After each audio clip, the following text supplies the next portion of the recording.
Menu Arab ini orang Palestin sendiri yang masak tau. Nasi maklubah kambing, single portion ni seorang makan. Kau rasa banyak tak banyak? RM27 kambing. Masya Allah, aku tak tahu tau dekat Masjid Tanah ni ada nasi Arab daripada Palestin tau. Mat'am Palestin, nampak?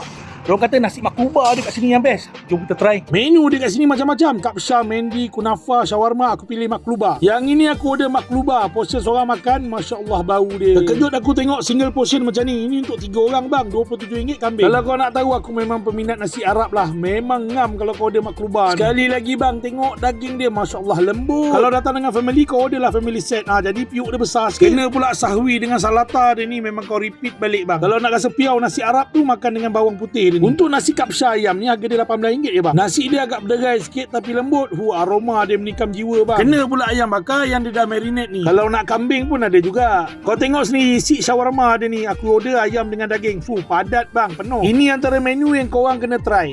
Yang ini original kunafa. Jadi tak payah risau lah.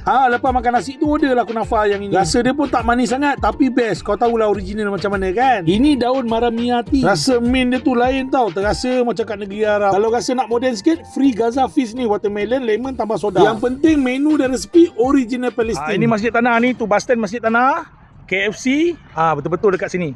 Mat'am Palestin. Boleh try geng. Korang save dulu video ni, nanti boleh pergi tau.